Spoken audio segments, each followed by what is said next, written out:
Hello, my name is Anna Fernkakagamic, and to start off with, I would like to share a short story with you by Basil Johnson. In 1968, I was invited to an Indian display mounted by grade 5 students of Churchill Avenue Public School in North York, Toronto. As a grand finale to their 5-week in-depth study of Indians, students, parents, and teachers were justifiably proud of the exhibition. The entire library was one large open gallery.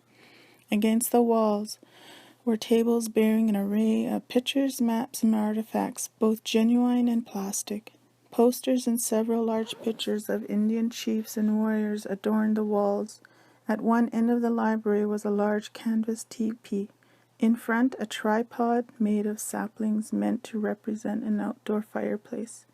Students' faces painted in warlike colors and wearing paper headdresses mingled in with the guests, whom they conducted about the exhibits while explaining what they knew of their respective First Nations.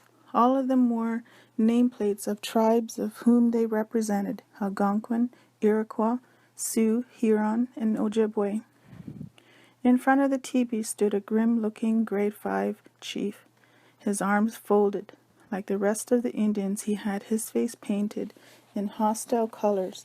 I went directly to him. "How?" I said in greeting. The Blackfoot chief looked at me quizzically. "Why so glum, chief?" I asked.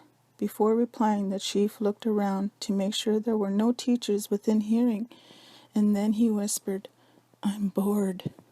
"How so, chief?" "Sir, don't tell anybody, but I am bored. I'm tired of Indians, you see. I always wanted to be an Indian, and when we started this unit on Indians, I thought I'd learn something.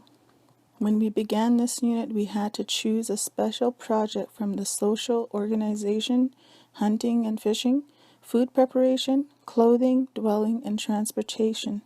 I chose dwellings, and at this point the little chief exhaled in exasperation. "And that's all me and my committee did for 5 weeks, sir. We studied and researched teepees, igloos, longhouses, lodges, and wigwams.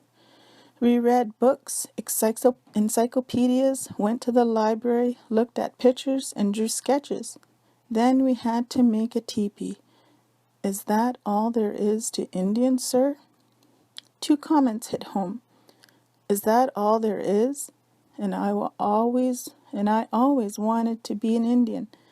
Affected me enormously and profoundly.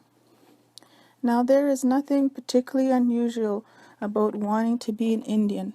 In fact, back in the 1960s, a youngster's wish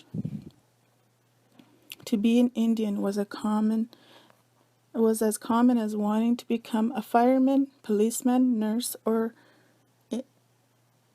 actress. And children could not give a rational reason for wanting to be an Indian.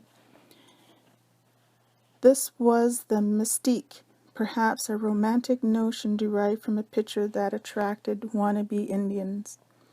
The youngster had a dream, preposterous as it may seem to adults, worth pursuing because it represented something real, and dreams and visions are necessary to create and to accomplish.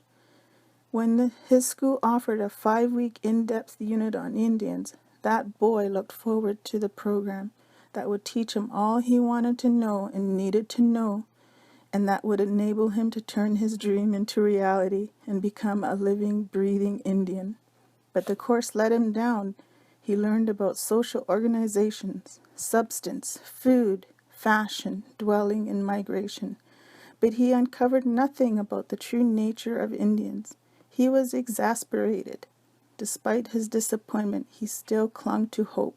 His question and tone pleaded for some assurance that Indians were so much more, and that it still was a worthwhile dream. His plea is reminiscent of another boy's plea to be Joe Jackson, one of the Chicago White Sox baseball players accused of deliberately losing games in the 1918 World Series, to say, "It ain't so, Joe. Faith had to be restored." To long to be an Indian, as this youngster longed to be, may be dismissed as nothing more than a childhood fantasy, a phase, but the longing to be an Indian is not defined by youth today. Just over 500 years ago, this boy's ancestors came to this continent when Columbus, blown off course, landed in the Caribbean. Not long after him came Courtier, Pizarro, Cartier, and Cabot, seeking a western passage to the far east with its silvers, silks, and spices. Here on this continent, these adventurers saw land and riches, customs, and practice that they had not seen or heard of in their part of the world. Within a few short years, these adventurers, their crews, and their sponsors abandoned their pursuit of the Far East and its riches. They wanted what North American Indians had. They longed to be like the Indians. Hello again. So I started off with the short story by Basil Johnson. I got it from this book here called Our Stories. So these are Aboriginal voices on Canada's past. So these are various Native authors that have compiled this book. So Basil Johnson's story is in here. And so the focus of my paper has to do with the traditional beading that I have learned from my grandmother. And so I want to, the process that I'm focusing on is the actual art making and journaling using pictures that I've done. And also I'm interested in the concept of traditional culture, and more specifically, it is the continuance and survivance of my creativity through traditional beading. I'm very much aware of my place in resistance and struggling to maintain cultural knowledge and seeking ways to continue Aboriginal knowledge, Indigenous knowledge, and culture in our schools. And so that was one of the reasons why I read this short story, because it offers a view into what my work experience has been, working in First Nations schools, curriculum development, resource making, also working with non-Indigenous teachers that come up north and have no background experience or knowledge of Aboriginal culture. And they're thrust into the classroom and they're expected to cover not only the Ontario curriculum, but also to integrate Aboriginal knowledge into their content and using resources. And so that's where my pedagogy has kind of developed out of from. And so some of the research questions that kind of came to my mind while I was making my beading project was, who am I through my beadwork? What did I learn through this process? What areas of research does this open up for future study? What implications does this beading project have for making new conditions in my classroom, in my schools, communities, or is there any connection to the land? Another focus that I want to be able to investigate is my own process of artistic expression. My knowledge of beading comes from someone, and it comes from someone who did not know the English language, where beading and making moccasins and bags, mucklucks, were also just part of. It wasn't how would you say it?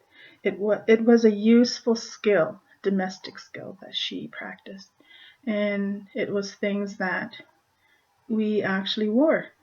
Buying boots and new shoes every year. Oftentimes, keeping products on hand was easier to make.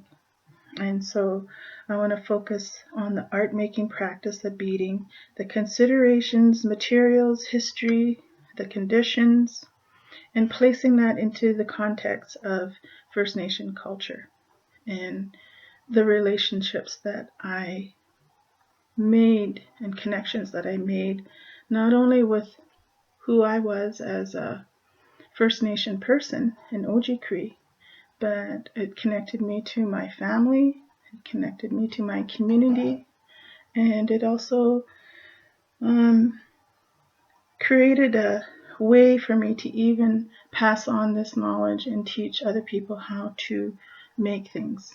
Um, so I also have, through my pictures, you will also see how I have taught a lot of non-Indigenous teachers that have come north. Many of them are eager to learn how to make moccasins and mucklucks, gloves, mitts, and so that's where the passing on of that knowledge, and I see that as my way of continuing. Um, Also, just that idea of survivance, of the beading techniques that I've learned, and it is me passing on cultural knowledge. And so, yeah, I think that's about it. A lot of my slides will go a little bit more into specific details of uh, my thought process. So thanks for watching.